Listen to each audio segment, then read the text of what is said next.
que formamos parte de una organización política que se llama Compromiso y Participación, COMPA le decimos, una pequeña pero insistente organización política que, bueno, desde hace rato forma parte del Movimiento Nacional y Popular de Argentina, con Néstor primero, Cristina después y ahora con este gobierno que logramos el año pasado. Te agradezco nuevamente estar con nosotros y bueno, esperemos escucharte ahora. Marcelo. Sí, bueno, formalmente muy buenas tardes a todos y a todas, muy buenas noches para la gente que está en México y en otras partes del mundo. Estamos transmitiendo en vivo también por YouTube Live. Estamos con Gabriela Rivadeneira Burbano, esta joven ecuatoriana. Corregime si no es así, Gabriela. Fuiste la primera mujer en presidir la Asamblea Nacional de Ecuador, ¿no? Correcto, sí. Bien. En el 2013. Perfecto. Bueno, es la verdad que una política brillante a la cual tenemos que estar prestándole bastante atención. Digamos, ya hemos tenido participaciones de Gabriela acá en nuestro país, particularmente en Jujuy, donde disertó también sobre lo que es el trabajo que se viene, o lo que estamos pensando, mejor dicho, en lo que es la construcción de la patria grande. Esto que hace décadas que venimos tratando de desarrollar, no solamente en Argentina, sino en todo lo que es Latinoamérica. La verdad que esa disertación fue magistral, por eso nos tomamos el atrevimiento de invitarte, Gabriela. Y bueno, sin más preámbulo, dejamos en vos, queremos escucharte principalmente y ante todo agradecerte.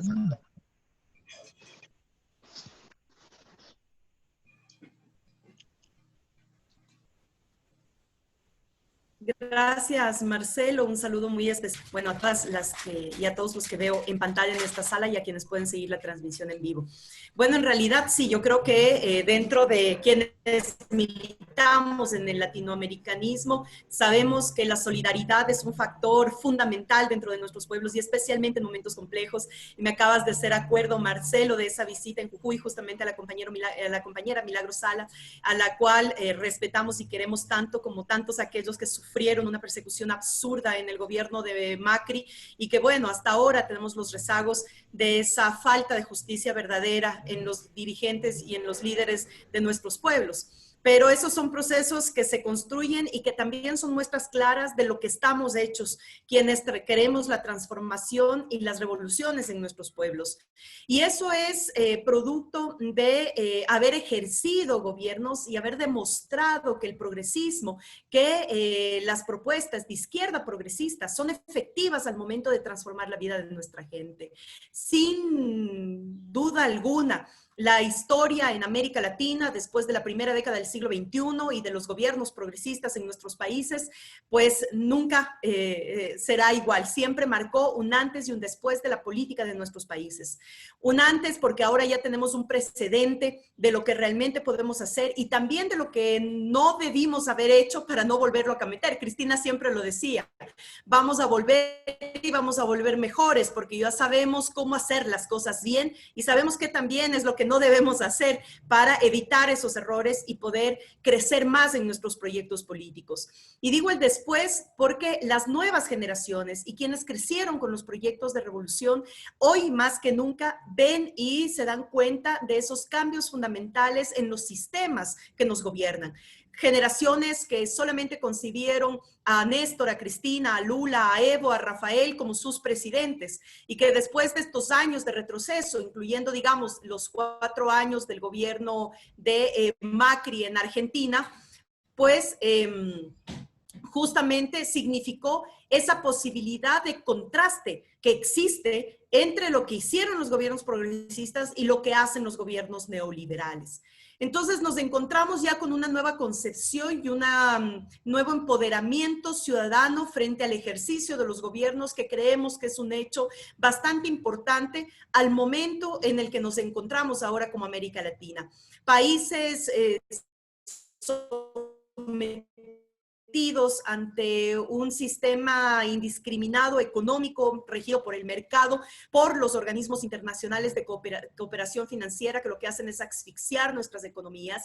Y si eso ya era agravante en nuestros países, hoy la pandemia profundiza esa situación de crisis y esa situación además de inestabilidad, de un bajón de ánimo de nuestros pueblos, de una falta de esperanza, de una falta de creer que realmente en medio de este contexto lo que significa Argentina y México en el concierto internacional son fundamentales, porque resulta ser los polos de reconstrucción del progresismo en nuestros países. La pandemia, pero sin duda alguna sí podemos hacer una diferenciación absolutamente clara de cuál ha sido la respuesta de gobiernos progresistas y de gobiernos neoliberales.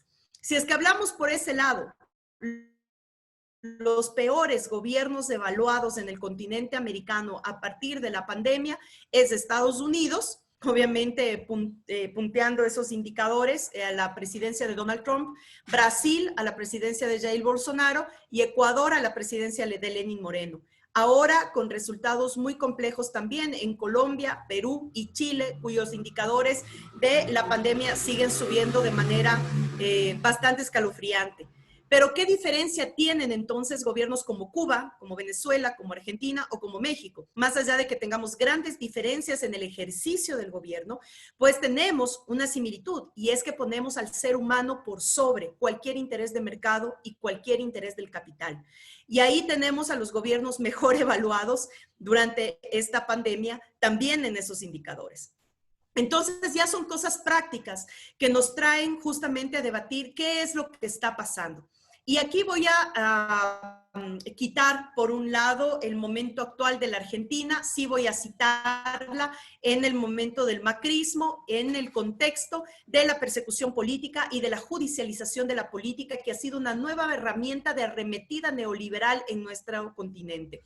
Si recordamos nosotros los años 80 y las dictaduras provocadas por los años 80, pues entonces vemos que en ese momento la principal arma de hegemonía continental fueron las dictaduras militares y el gran fortalecimiento por parte del Comando Sur, es decir, el comando de militar de los Estados Unidos en la parte centro y sur de nuestro continente, justamente para el tema de incidir directamente en la toma de decisiones dentro de nuestros países.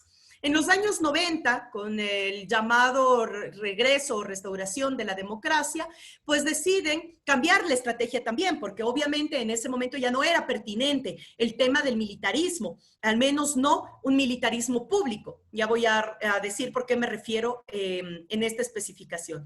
Pero cuando en los 90 nosotros vemos que hay un cambio de estrategia y deciden cambiar las armas, es decir, el aparataje militar por el aparataje financiero, por una nueva mecanismo y por un nuevo mecanismo de financiamiento.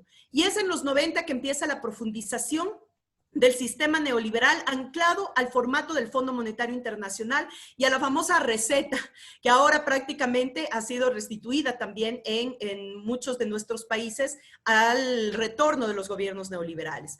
Entonces pasamos de militarismo, pasamos a armas de financiamiento y ahora nos encontramos ante el arma judicial. Entonces esas son parte de del mimetizarse o camuflarse del sistema neoliberal dentro de nuestras sociedades, cuando estas sociedades evidencian y marcan de manera mayoritaria un rechazo a esas formas de dominación. Y es en efecto que en el país demostramos un cansancio a las formas de dominación económicas, de tal manera que en la primera década del siglo XXI, yo decía, fue un momento de transformación importante. Una de las primeras articulaciones que tuvimos entre los gobiernos progresistas de la región fue exactamente el de marcar una soberanía, no solo territorial, sino de decisiones políticas, decisiones económicas de nuestros países en relación a las agencias internacionales de cooperación financiera. Y en eso me refiero, el caso ecuatoriano, a que en Ecuador, a raíz de la presidencia de Rafael Correa, sacamos la base militar norteamericana de Manta, pero además renegociamos contratos petroleros, renegociamos deuda externa, sacamos al Fondo Monetario Internacional y agencias como la USAID de nuestro territorio e incluso hubo la expulsión de una embajadora norteamericana en el periodo en el que Ricardo Patiño era justamente canciller de la República. Todas estas cosas no como una afrenta, ni no como una situación de divorcio con Estados Unidos, sino simplemente de poner las cosas en orden y demostrar que un país soberano pues tiene toda la potestad de decidir soberanamente, pero además de llevar relaciones al mismo nivel y de manera horizontal con cualquier país del mundo, incluyendo Estados Unidos de Norteamérica. Este tipo de políticas que las tomamos en Ecuador se las tomó en diferentes países en sus propias realidades, pero todos golpearon esos intereses de injerencia. Entonces, ¿qué pasó? Se debilitó fuertemente también el liderazgo del hegemón continental. Y ese hegemón continental que había estado sacramentado, digamos, desde la aplicación de la doctrina Monroe en el continente, pues empieza a verse debilitado, no solamente a nivel continental, sino además con la contraposición de las economías emergentes como Rusia, China y la India.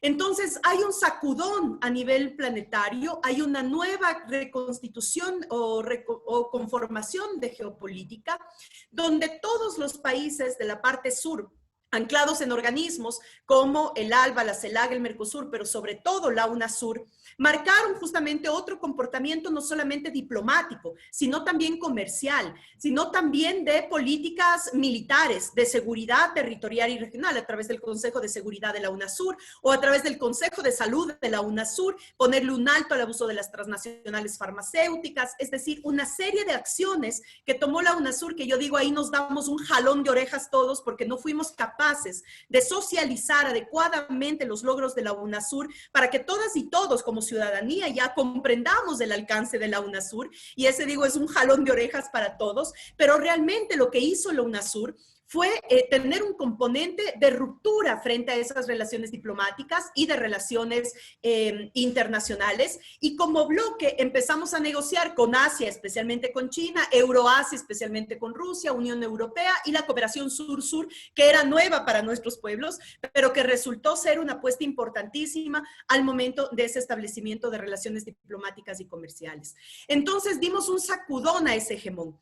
Y obviamente como ya no funcionaba las armas militares en ese momento, como ya dejó de funcionar las armas de injerencia económica en otro, pues entonces implementan una nueva estrategia. Y esa nueva estrategia sale como un experimento, pongámoslo así, en Brasil. Un experimento en el que obviamente proscriben de la participación política a Lula da Silva, metiéndolo preso por un supuesto caso de corrupción anclado a Odebrecht. Recordemos que el escándalo de Odebrecht salpicó y golpeó a todos los gobiernos progresistas de la región.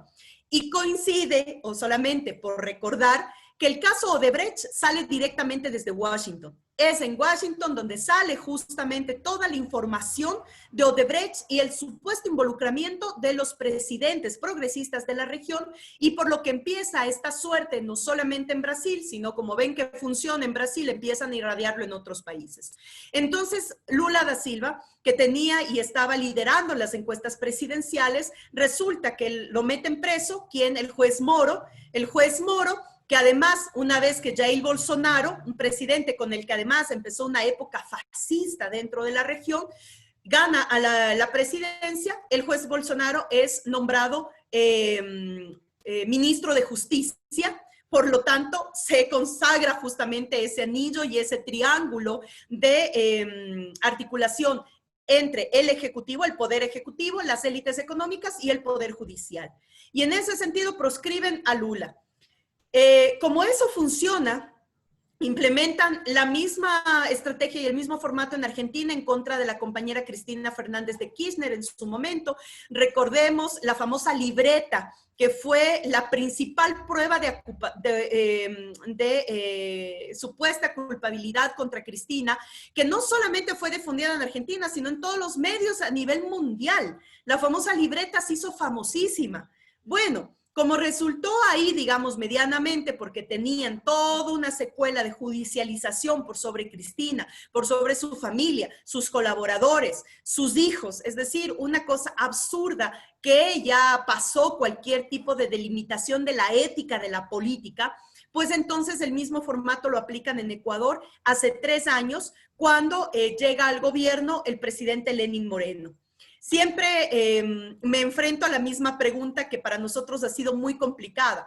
Bueno, ¿cómo es que, bueno, en Argentina ganó Macri siendo el opositor a Cristina? Bueno, en Brasil ganó Jair Bolsonaro siendo opositor a Lula y al PT. Pero ¿cómo es posible que en Ecuador gane la Revolución Ciudadana, el proceso electoral, llega Lenín Moreno, que fue 6 años vicepresidente de Rafael Correa y 4 años delegado por el Ecuador al Comité de Discapacidades de las Naciones Unidas, y cuando llega, anclado con todo ese paraguas y ese aparataje de la Revolución Ciudadana, pues al primer momento decide dar un giro de timón y cambiar totalmente la política nacional y marcar, además, empezar él con esta suerte de persecución judicial en contra de Rafael Correa y, digamos, todos los líderes que fueron parte del gobierno predecesor.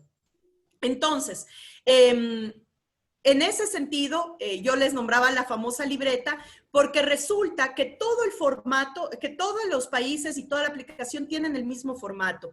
Y en Ecuador, para resumirles brevemente lo que ha pasado en temas de judicialización en estos 3 años, Rafael Correa tiene más de 30 procesos de investigación, 14 procesos penales, 2 órdenes de prisión preventiva, 2 negativas del Interpol frente a declarar alerta roja internacional en contra de Rafael Correa, lo que demuestra absolutamente el tema de los vicios procedimentales y de que esto se trata de un proceso político, no judicial. Pero además tenemos nuestro vicepresidente que fue electo en las urnas, preso ya, va a cumplir 3 años, Jorge Glass, que ha sido determinado como nuestro primer preso político del gobierno de Moreno. Y tenemos una serie de judicializaciones hacia dirigentes, entre eso Ricardo Patiño, mi persona y otras compañeras y compañeros que estamos en calidad de exilio, y otros que están acusados por rebelión en Ecuador y que están con grillete electrónico y con, digamos, un proceso judicial en marcha. No solamente eso, sino en contra de nuestras familias. Yo les comentaba rápidamente, antes de empezar este conversatorio, que el día que yo llegué acá a Ciudad de México, y estuvimos 3 meses en la Embajada de México en Quito, y el 9 de enero de este año viajé acá a México en mi condición de asilada política. Yo salí en un vuelo comercial de las 10 de la mañana a Ecuador. Yo había llegado cerca de las 3 de la tarde acá a Ciudad de México y a las 10 de la noche era apresado mi padre. Apresaron a mi padre supuestamente por estar involucrado en una organización ilícita que movió como $5 millones en un supuesto caso de testaferrismo. Los titulares de la prensa decían: el padre de Gabriela Rivadeneira preso por asociación ilícita, y eso prácticamente circuló durante días en la prensa nacional. Después de 7 meses, hoy en la tarde, el juez acaba de sobreseer a mi padre de este caso, es decir, acaba de eliminar el caso de asociación ilícita, evidenciando que obviamente nunca hubo ninguna razón de ser, sino que era justamente un tema de amedrentamiento frente a las acciones que habíamos tomado como dirigentes y sobre todo sobre mi salida del país. Todo este marco y todo el proceso principal de judicialización contra Rafael fue también a través de una libreta. Una supuesta libreta del mismo contexto que tenía iniciales, supuestos montos de intercambio, etcétera, por lo que a Rafael Correa se le acaba de acusar de asociación ilícita. Pero la sorpresa y la novedad en el caso de Rafael Correa es que al no comprobarle absolutamente nada, dicen que si bien es cierto, y Fiscalía dice esto, si bien es cierto, no se ha encontrado nada real en el hecho de investigación contra Rafael Correa, se ha demostrado que tuvo influencia psíquica. Y Rafael Correa está sentenciado a 8 años de prisión por influencia psíquica en el caso Sobornos. Esa es la burda realidad del sistema y de este llamado lawfare, que es la utilización de la justicia para la proscripción política de actores. Y en el caso ecuatoriano, que ahora se suma el caso boliviano después del golpe perpetuado en contra de Evo Morales, un golpe además no fue solo militar boliviano, sino que fue militar boliviano acompañado por el Comando Sur y que luego dio paso justamente a la presidencia de facto de Áñez.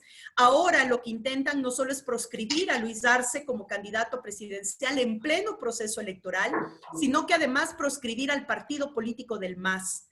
En Ecuador se ha suspendido a la organización política del correísmo Compromiso Social, Estamos ahora en una suerte de litigio interno en el órgano electoral, porque definitivamente es un acto arbitrario. Estamos a 2 semanas de la ejecución de un proceso de primarias para definición de candidaturas, y el 8 de septiembre es la fecha tope para inscripción de candidaturas.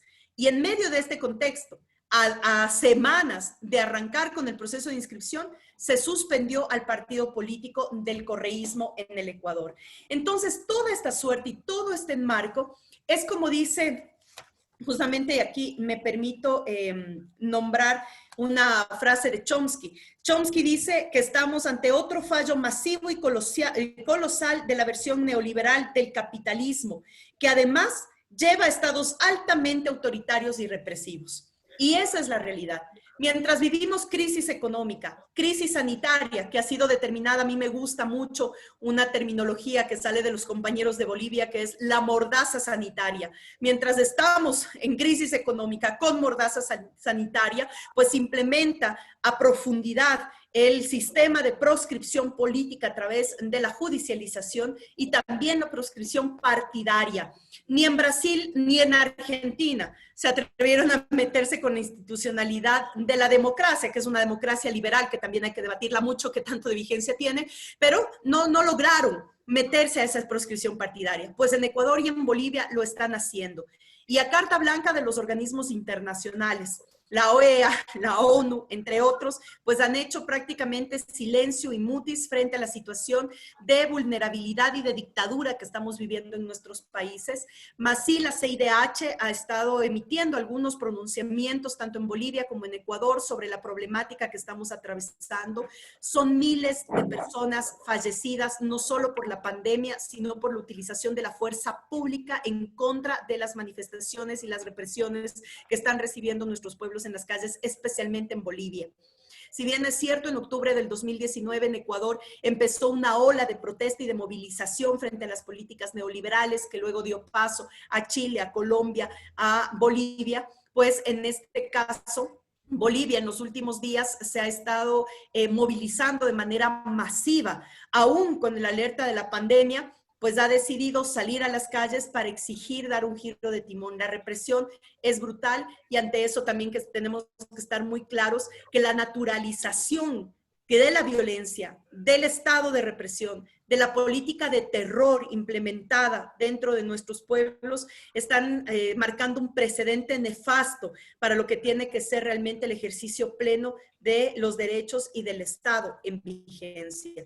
Por eso es que retoma más importancia el gobierno de Argentina y el gobierno de México, porque es justamente esa la oportunidad que tenemos de cómo puede gobernarse en época de crisis económica, en época de crisis sanitaria, sin necesidad de usar los mecanismos represivos a los que nos naturalizó Jair Bolsonaro y que fue poco a poco regándose por toda la parte de nuestro continente. Si es que estos problemas, y para ya ir cerrando mi intervención, si es que todo esto significa problemas, bueno, entonces, ¿qué es lo que estamos haciendo como soluciones? Y aquí también la intención de estos espacios, de estos conversatorios, no solamente es hacer una catarsis de lo mal que estamos en nuestros pueblos, sino también de buscar alternativas y soluciones y propuestas para nuestros pueblos. En ese sentido, la propuesta de Alberto Fernández, que salió en primera instancia, ni bien empezaba la pandemia, a decir que no va a pagar un solo centavo de deuda externa cuando tiene que preocuparse por la deuda social interna, sirvió para que otros espacios como el Internacional Progresista y desde el Grupo de Puebla, de la que somos parte, propusiéramos o apoyáramos esta propuesta y se llegó ya al Fondo Monetario Internacional y a organismos de las propias Naciones Unidas para hacer un llamado de no pago y de renegociación de deuda externa en nuestros países. Yo no sé si ustedes tienen a la mano los indicadores, pero son escalofriantes. Según los datos publicados por el mismo Fondo Monetario Internacional, la deuda externa en relación al PIB que mantienen nuestros países realmente es de un nivel de extorsión brutal. Y me refiero porque Argentina tiene el 93.3% de deuda externa en relación a su PIB. Estos son datos que los pueden encontrar en las mismas láminas del Fondo Monetario Internacional. Brasil mantiene una deuda de 91.6%, Uruguay 64%, Bolivia 57%, Ecuador 49%, es decir, cuando la media no debería sobrepasar del 30 al 35%, exagerando en nuestros países, pues todos nuestros países han sobrepasado la media estipulada en deuda externa y por eso es que se convierte en emergencia apoyar el tema del no pago y de la renegociación inmediata de las deudas externas en nuestros países. Pero además, las propuestas de la gratuidad de la vacuna, que cada vez va tomando más fuerza. Digamos que esto no es de alcance tan inmediato. Recién a finales de octubre, inicios en septiembre, el país más cercano en dotar las primeras muestras de la vacuna es Rusia y obviamente eso va a demorar hasta su producción, comercialización y hasta que, bueno, las farmacéuticas hagan lo que le corresponde. Será una disputa muy fuerte con los gobiernos y con la Organización Mundial de Salud que está insistiendo en que cualquier cosa que se haga en el marco de la pandemia tiene que ser de circulación masiva y gratuita para que llegue realmente a los sectores más populares de nuestras sociedades. Pero además, si es que nosotros y en nuestros países planteamos la recuperación emergente de deuda fiscal, que recordemos que deuda fiscal prácticamente son las mayores empresas y las élites económicas que mantienen deudas fiscales en nuestros países. En Ecuador, las 98 empresas más grandes del país tienen una deuda al fisco de 500 millones de dólares, así como también si cobráramos impuestos extraordinarios sobre bienes y patrimonios instaurados en paraísos fiscales, tuviéramos justamente un ingreso inmediato. O también un ingreso inmediato de un cobro de un impuesto especial a la banca privada, que ha sido en todos nuestros países uno de los sectores que ha crecido, de los pocos sectores en crecimiento, ha sido justamente el crecimiento de la banca privada. En Ecuador se está proponiendo que al menos se ponga un impuesto especial del 10% frente a las utilidades registradas en el año 2019. Todo esto sin decir que sea la solución para agravantes las graves crisis económicas que tenemos, son opciones que tenemos de inyección inmediata de capital. ¿Para qué? Para poder cubrir el sistema de salud, pero además la renta mínima, la renta básica, que cuando nosotros hace 2 meses empezamos a debatir en el Grupo de Puebla sobre la necesidad de la renta básica, que es el ingreso mínimo familiar, nos dijeron populistas, otra vez, ay, es que estos comunistas, estos populistas, que solo con subsidios, que no sé qué, etcétera, etcétera, etcétera. Pues la semana anterior, la buena noticia es que la PNUD, que es la Agencia de Desarrollo de las Naciones Unidas, ha salido justamente con la propuesta a todos los gobiernos de que se debe implementar la renta básica. No necesariamente por un concepto de redistribución, sino más bien por la necesidad de que clases medias y clases populares en especial puedan guardar confinamiento. Entonces, si estamos evidenciando que las próximas movilizaciones o las expresiones populares no van a ser por hechos políticos netamente, sino por el hambre, entonces lo que tenemos que garantizar es que cada familia en nuestros países reciba un ingreso mínimo que garantice alimentación y servicios básicos para que puedan guardar confinamiento. Alicia Bárcena de la CEPAL decía con absoluta claridad, no podemos pedir a sectores que viven día a día de su trabajo que guarden confinamiento porque les estamos diciendo o les estamos confinando prácticamente a la muerte por hambre. Por lo tanto, esta se convierte ahora en una postura ya de organismos internacionales que validan la importancia de la solidaridad en estos tiempos, con diferentes miradas, pero al final el resultado es solidaridad con los mayores sectores de nuestra población en una de las épocas más duras y difíciles que ha sacudido al continente. Esto, muchos analistas económicos dicen que la crisis y la recesión económica que estamos viviendo no tiene comparación sino a las últimas de finales del siglo XVII. Tan grave es la situación económica y la crisis en nuestros países que va a depender de muchísimas otras alternativas. Pero bueno, por ahí más o menos va el análisis, no solo de lo que tenemos, lo que enfrentamos, las duras batallas que tenemos que dar desde el sector del progresismo de izquierda en el continente, sino además varias de las propuestas y de muchas otras que están pendientes en las áreas de ambiente, de ecología, en los feminismos, es decir, hay muchos temas por debatir, mucha tela por cortar todavía, pero esperamos nosotros que en Ecuador el siguiente proceso electoral garantice un giro de timón nuevamente favorable al progresismo. Así que vamos y estamos apuntando hacia eso y gracias por este espacio y permitirme comentarles todas estas situaciones y parte de esas alternativas para seguirlas debatiendo y discutiendo a lo largo de este tiempo que en el confinamiento nos permite tener un poco más de cabeza concentrada en el pensar en el qué vamos a hacer. Así que sí, estamos seguros que vamos a volver en el Ecuador. Ahora es saber cómo vamos a volver y qué es lo que vamos a hacer cuando volvamos. Así que bueno, un abrazo a todas y todos y un gusto estar aquí con este colectivo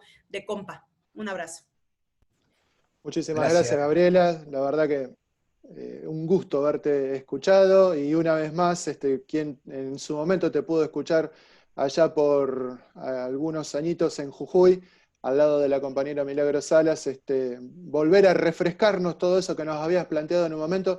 Lamentablemente vemos que la situación no ha cambiado en mucho, por el contrario. Vemos que la situación en Latinoamérica ha retrocedido, salvo algunas excepciones, como lo has planteado. Nuevamente en la Argentina hemos retomado el camino de lo que es el proyecto nacional y popular, tratando de dejar atrás un periodo neoliberal, la verdad que trágico para el pueblo argentino, donde se ha consumado una deuda externa prácticamente impagable en los términos en que se ha negociado, que gracias a este gobierno y a instancias del presidente Alberto Fernández, como también de su ministro Martín Guzmán, hemos podido hacer algún arreglito. Todavía nos falta la otra parte gruesa, que es el Fondo Monetario Internacional, con el cual acordar, pero indudablemente estas deudas externas nos dejan una deuda interna muy, pero muy grande, muy, pero muy grave.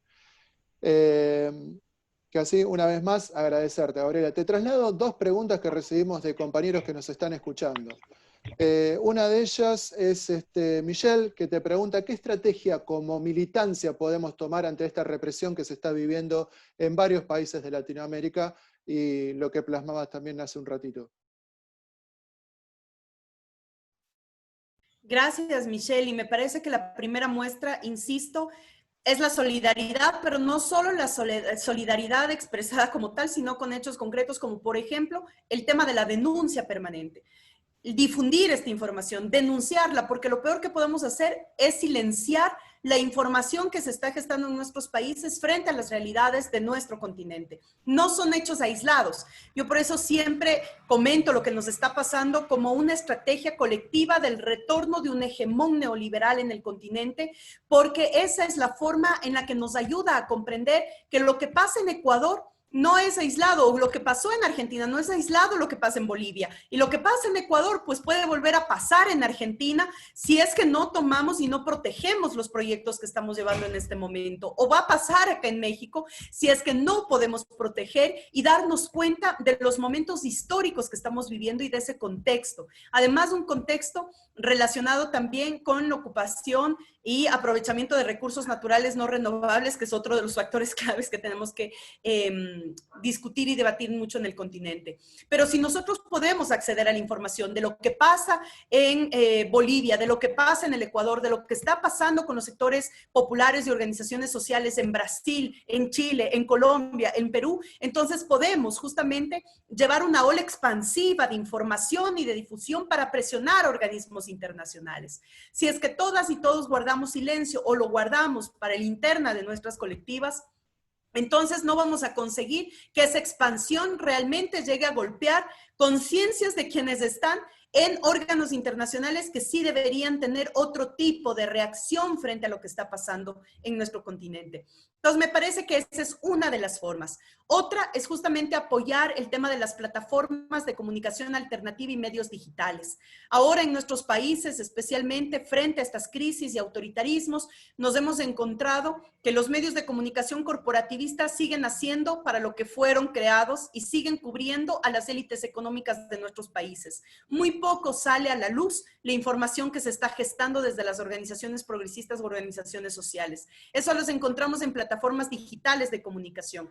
Yo siempre digo, y ojalá no sea solamente una ilusión utópica, sino que en algún momento logramos concentrar una red de plataformas digitales y de medios alternativos del continente que sea tan fuerte para contrarrestar el peso de los más media dentro de nuestras sociedades. Eso debería ser también uno de los factores pendientes y permanentes de accionar en nuestros países. Bien, te traslado otra pregunta, Gabriela. Pablo pregunta si tienen alguna estrategia ante la Junta Electoral ante la fecha límite que es en septiembre, en caso de que no los dejen participar. Sí, y en efecto, la visión es esa, no dejarnos participar. Ahora, hoy por hoy, las encuestas en Ecuador muestran que el candidato o candidata de Rafael Correa lidera las encuestas presidenciales. Eso quiere decir que, en efecto, eso justifica ante el gobierno y ante estas élites todo lo que se está haciendo en proscripción política. Pero sí hemos estado trabajando sobre una estrategia justamente tomando el ejemplo que nos dio Argentina, con esa madurez política y esa estratega política que además Cristina demostró ser en ese momento una estratega política de lujo que tenemos en el continente. Pues en Ecuador también estamos implementando desde los últimos meses una unidad de organizaciones sociales y políticas que se llama Frente de la Esperanza, UNES, cuyo lanzamiento fue hace apenas 3 semanas atrás, pero que tiene ya otras organizaciones políticas con carácter nacional, que en el caso de proscribir al partido político nos permita que esas organizaciones puedan cobijar las candidaturas del correísmo y también las candidaturas que se puedan gestar desde este Frente de la Unidad. Entonces, realmente estamos apostando a que este frente pueda golpear conciencias. No ha sido tan fácil porque en el Ecuador, lastimosamente, muchos de los sectores políticos identificados con la izquierda progresista han sido los aliados al gobierno de Moreno y los aliados de esta estrategia de las élites económicas. Por lo tanto, también ha sido muy complejo romper esa tónica de clientelismo existente entre las organizaciones políticas. Sin embargo, hoy hay nuevas expresiones organizativas, nuevas expresiones populares, así que definitivamente estamos preparándonos para ello. No es fácil. Pero estamos tomando todas las medidas del caso y bueno, como decíamos, tener el plan A hasta la Z para que cualquiera de ellos pueda realmente significar una alternativa frente al próximo periodo electoral. Carlos, uno de nuestros líderes de la agrupación Compa, te quería también hacer una pregunta. Gracias, Marcelo. Bueno, eso de líderes es demasiado, me parece. Gabriela, algunos de nosotros por lo menos, desde hace ya bastante tiempo, estamos viendo que los procesos llamados neoliberales en lo económico están acompañados en lo político de procesos neofascistas, que no son precisamente el fascismo que conocimos del siglo XX, tienen nuevas modalidades. ¿Vos cuál es tu visión al respecto? Estamos absolutamente de acuerdo. Digamos que mantener en nuestros países, después de la dinámica social de las últimas décadas, un sistema liberal con instituciones burguesas, porque recordemos que nosotros tenemos una carga muy fuerte del coloniaje que nos dejó instituciones burguesas, un sistema liberal, la democracia que responde a ese sistema. Por lo tanto, se muestra ya en sociedades como las nuestras demasiado limitadas para el ejercicio pleno de las organizaciones políticas y sociales. Y cuando yo mencionaba que con Bolsonaro se instaura nuevamente la naturalización del fascismo y del autoritarismo en el continente, entonces justamente lo hacen a través de esa institucionalidad caduca que no llega a comprender las realidades de nuestros pueblos, pero que además ya los mismos pueblos empiezan a exigir otras prácticas. Nosotros empezamos en la Revolución Ciudadana un proceso de transición de la democracia representativa, una democracia participativa que irrumpía totalmente esa lógica de la democracia liberal. Quedó trunco, pero se puede dar pasos importantes para no administrar las instituciones burguesas, sino transformarlas en funciones del Estado que puedan cumplir una finalidad social apegados a nuestro margen constitucional. Así que me parece que sí, en eso hay que recaer muchísimo en conciencia, en empoderamiento, pero en algo que fallamos todos. Y en esto no se salva ninguno de nuestros procesos progresistas, de ninguno de nuestros países, es el tema del cambio de la matriz cultural. Podemos cambiar la matriz productiva, podemos cambiar la correlación de fuerzas políticas al interior de nuestros países, podemos incluso empezar con procesos de democratización de los medios de producción. Pero si eso no va acompañado de un cambio de matriz cultural, difícilmente podremos garantizar sostenibilidad en el tiempo.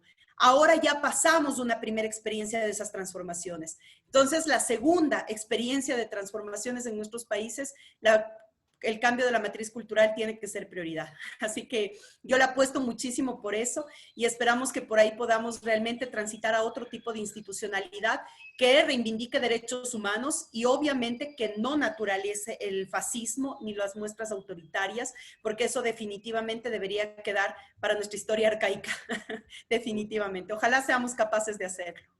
Seguro. Y en función de esto que planteabas, Gabriela, ¿qué tácticas pensás que podríamos llevar adelante como para hacer ese cambio cultural? Porque la verdad que en Argentina lo venimos debatiendo, lo venimos llevando adelante en distintas discusiones, pero todavía no hemos encontrado, digamos, ese punto como para decir, bueno, a partir de acá tenemos que empezar a hacer esa transformación cultural, que podemos hacer transformaciones como todo lo que dijiste recién, pero sin esa matriz cultural lamentablemente estamos perdidos porque estamos condenados a repetir la historia.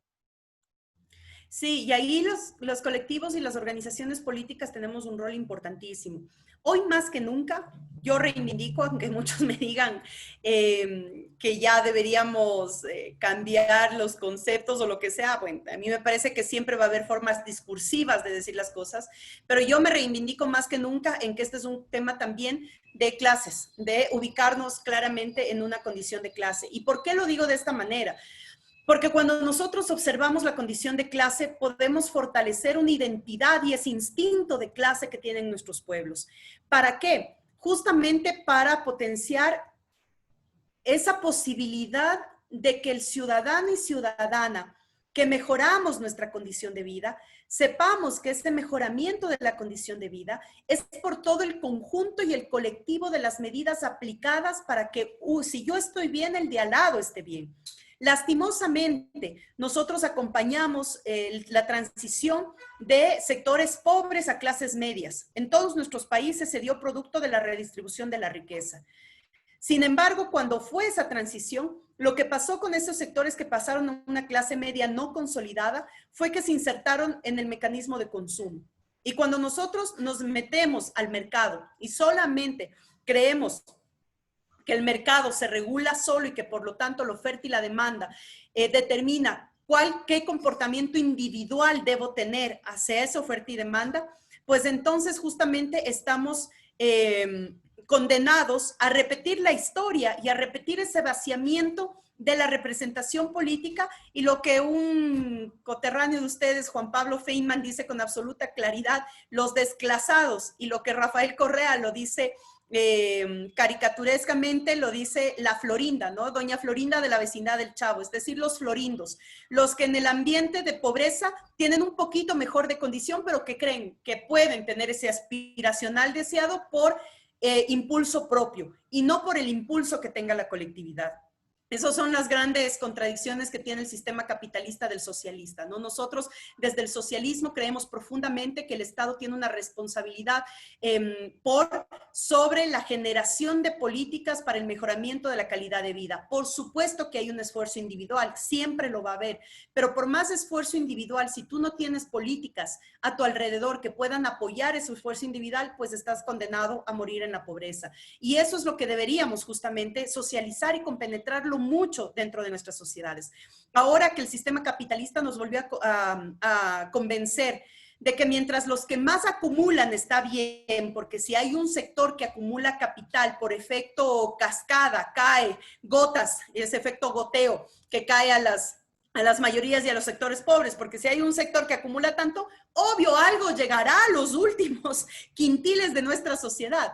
Pues entonces ahora tenemos que romper y la pandemia es una oportunidad para ello, porque la pandemia demostró que el capital se puede fortalecer, que digamos, este sector que acumula capital se fortalece por el mercado y la vida de mercado, pero el mercado no existe sin seres humanos. Los seres humanos en confinamiento han detenido el mercado y eso ha detenido también este sistema, digamos, irracional. Por lo tanto, hoy es una oportunidad para analizar mucho sobre estos temas y socializarlos hacia los otros compañeros y compañeras. Yo pienso que eso es un gran cambio de pensamiento, o sea, empezar a desmitificar que es un debate generado entre organizaciones políticas o quienes conocemos un poco de historia política. No, tenemos que aterrizarlo, tenemos que hacer que esto sea sumamente didáctico y dinámico para que la sociedad en su conjunto comprenda que si un Estado y un gobierno no apuesta por medidas complementarias y medidas que puedan ayudar a ese mejoramiento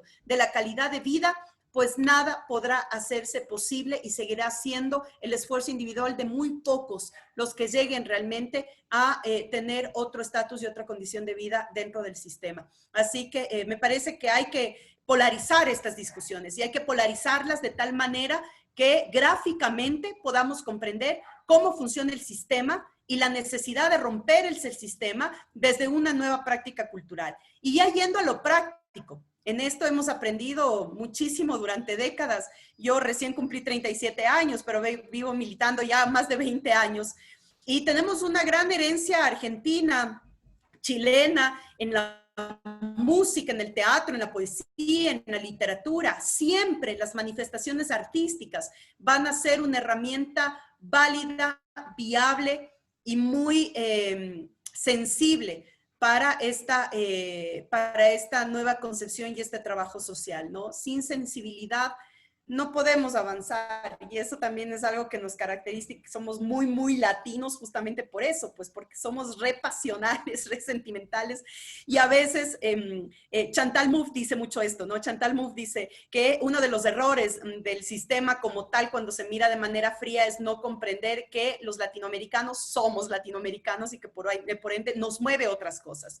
Y ojalá todos aprendamos y comprendamos eso, ¿no? Que no podemos ver la política ni la economía, ni la política social, ni ningún tipo de política desde indicadores o desde cifras frías, porque ahí prácticamente dejemos en manos de los técnicos, de los profesionales, cuando la técnica y el profesionalismo tienen que estar siempre al servicio de la política, porque es la política la que logra transformaciones sociales profundas y las transformaciones de nuestros países. Así que sí, hay mecanismos, hay herramientas, hay mucha didáctica en eso, hace falta aterrizarlo más, pero hay cómo. No es una tarea exclusiva de los gobiernos, sino es una tarea que a las organizaciones políticas y colectivas nos toca mucho enfocar el cambio de la matriz cultural. Bien, muchísimas gracias, Gabriela. La verdad que ha sido un lujo estos minutos haberte escuchado. Carlos, no sé si querés hacer un cierre pequeño. Primero, antes que el cierre, preferiría que José Agarraveres, que anda por ahí, que ha dicho que quería hacer alguna pregunta o alguna intervención. José, ¿te parece? Hola. Sí, no, realmente la pregunta estaba enfocada a la mirada de Gabriela respecto a la pospandemia, pero casi que me respondió en su última intervención. Obviamente saludarla, agradecerle, acercarle el saludo a Victoria Tolosa Paz, que no alcanzó. Yo tuve la oportunidad de participar de los 2 encuentros de la ELAP en Ecuador, fundamentalmente del primero, y escuchar algunas intervenciones de Gabriela, aparte de haber probado la sopa de papa más rica del planeta, haber participado de una experiencia muy, pero muy productiva de pensamiento, donde mirábamos desde otro lugar, teníamos una esperanza todavía mucho más fuerte, y creo que Ecuador en ese momento era la esperanza de la continuidad de un gobierno popular y progresista, ante lo que veíamos como el avance del lawfare en muchísimos lugares.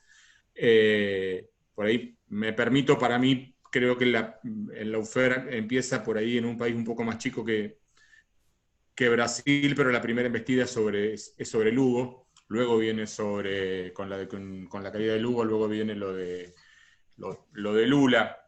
Pero mi preocupación es... Celaya también, así es. Exactamente. Otro elogio que después lo dejo para los chicos es, tiene una voz maravillosa, canta de manera brillante, esa cena en la que tanto Ricardo Patiño Bella y Rafael cantaron toda la noche, nos deleitaron con su voz, y conocen mucha más música argentina que la que conocemos muchos los argentinos.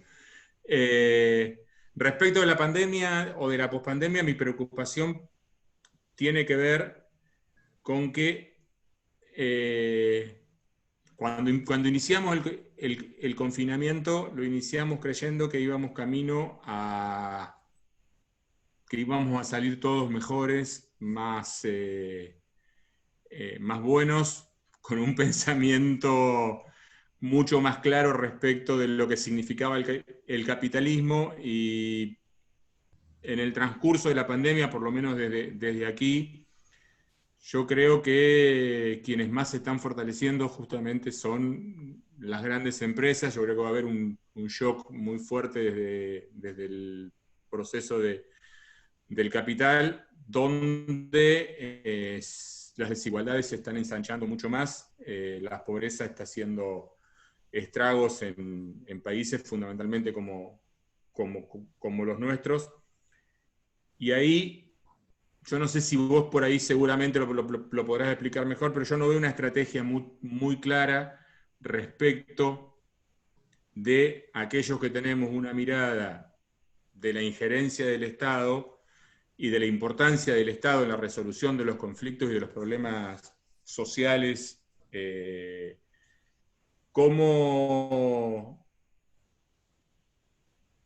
que vamos a una colisión en ese lugar, y esa colisión para mí está determinada entre dos potencias muy claras, que van a ser Estados Unidos intentando seguir siendo el gendarme del capitalismo, y una alianza china-rusa que se está gestando y tratando de sostener una nueva manera de avanzar en la economía desde un lugar diferente.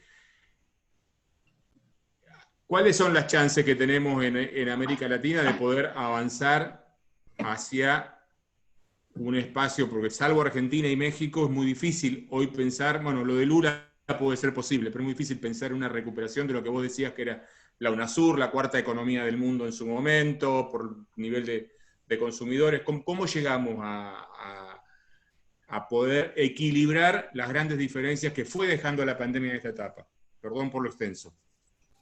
No, gracias, José, y gracias por esas referencias. En realidad, esos son también los momentos que mostraban esa gran, no solo calidez, sino esa unión innata que teníamos entre nuestros procesos y nuestros pueblos en un determinado momento, en un momento hermoso de nuestros gobiernos. Cristina siempre dijo algo: nunca en la historia de nuestros países había existido gobiernos tan semejantes a sus pueblos.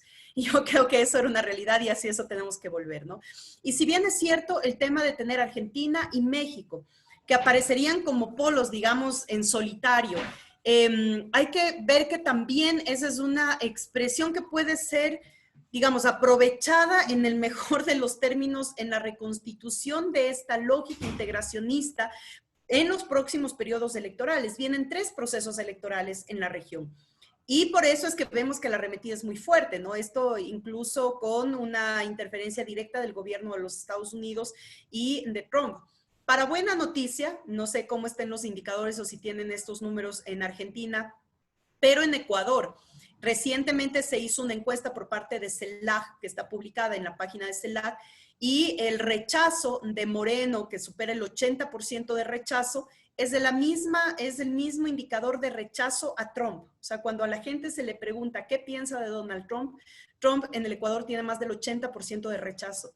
Eso ya te da una muestra de que algo está pasando, ¿ok? Entonces, digo, no todo fue arar en el mar, hubo un contenido muy fuerte también de identificación clara de ciertos personajes que atentan contra la integridad de nuestros pueblos. Y si bien es cierto, no es suficiente lo que tenemos ahora, además que con la pandemia es muy difícil de pensarlo, pero pasando la pandemia, Realmente estos espacios, recordemos que México ha retomado con mucha fuerza la actividad de la CELAC y ahora la CELAC se encuentra nuevamente con algunas propuestas a ser implementadas en el continente. Tal vez por ahí sea más fácil trabajarlo porque recordemos que la UNASUR tenía ese sesgo de encuentro ideológico, ¿no? Por el que nos juzgaron muchísimo, que para mí fue una ventaja en ese momento para determinar la claridad de políticas públicas, pero para después fue prácticamente desarticulado por ese gran componente y sesgo ideológico. La CELAC tiene menos de eso y tiene más de característica institucional. Entonces yo digo, hay que buscar las formas y los espacios para saber a qué podemos anclarnos para buscar una alternativa regional. Yo creo que otras fallas de las que tuvimos y que también tenemos que observarlas cuando retornemos a instancias de relación intercontinental, interregional, digamos, es justamente el tema del comercio entre nuestros países. Nosotros nos concentramos mucho en comerciar afuera, a comerciar con Estados Unidos, con la Unión Europea, con China y todo, pero no comerciamos entre nosotros. Solamente el mercado de Brasil podría garantizar que muchas de nuestras producciones estén aseguradas al año. Solamente el mercado de Brasil. Pero faltó mucho la integración comercial entre nuestros países. Además, que bueno, ese sueño del Banco del Sur quedó bastante obsoleto, digamos, bastante trunco. Pero son, o sea, lo que me refiero es que hay mecanismos, hay herramientas, se ha planteado desde la institucionalidad alternativas. Ahora obviamente hay que abocar una voluntad política. No todos van a tener la misma voluntad política por los hechos propios de la injerencia del gobierno de Donald Trump. Sin embargo, me parece que sí hay experiencias en este momento como lo de la CELAC que pueden resultar positivas y esperanzadoras. Entonces, sí, me parece que por ahí es una opción válida que tenemos y obviamente ahora la Internacional Progresista que está articulando, digamos, a los mejores economistas de nuestro continente también para buscar una salida ante la crisis, porque realmente lo que viene es muy jodido, muy, muy, muy jodido y esto no se puede ver. Yo cuando decía algunas de las alternativas insistía que no son medidas de solución, pero sí de salvación en estos momentos. Hay que ver medidas de solución. Y ante eso yo creo que este espacio de la Internacional Progresista puede ser un rol importantísimo en la mirada de los países del continente.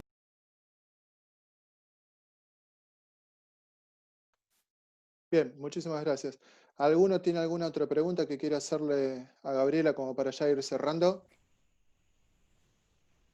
Mira, simplemente desde COMPA, Compromiso y Participación, quisiéramos agradecerte, Gabriela, la deferencia que has tenido al estar con nosotros.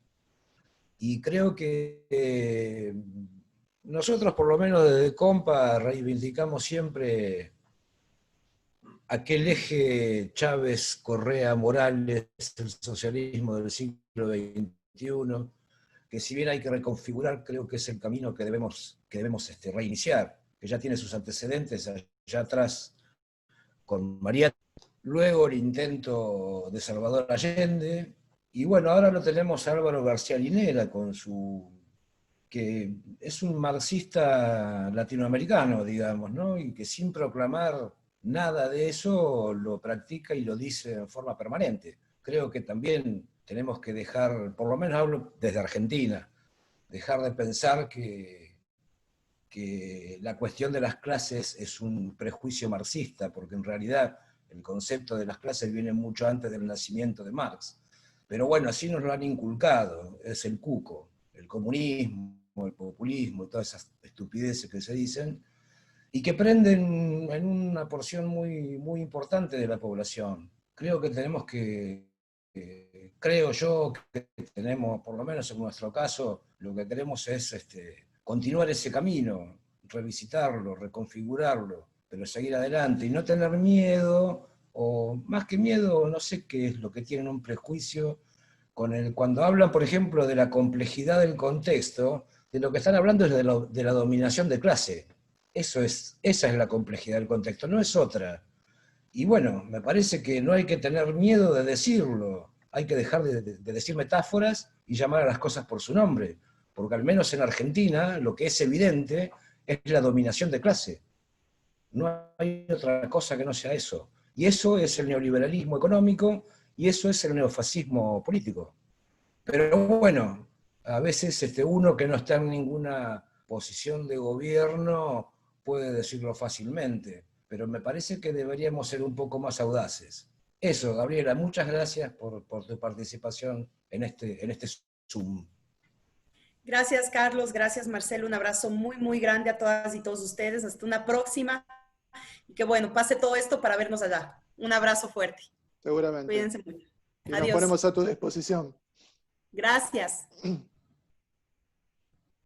Bueno, muchísimas gracias a todos los que participaron. Damos por finalizada esta reunión, que la verdad que creemos fue muy, muy productiva y que nos sirva también para enlazar nuestras experiencias con los compañeros ecuatorianos. Nos ponemos a disposición, hay muchos que están mirando esta transmisión y ojalá podamos construir esa patria grande que todos soñamos. Fraternal saludo para todos, muy buenas tardes, muy buenas noches. Nos estaremos viendo en una próxima emisión.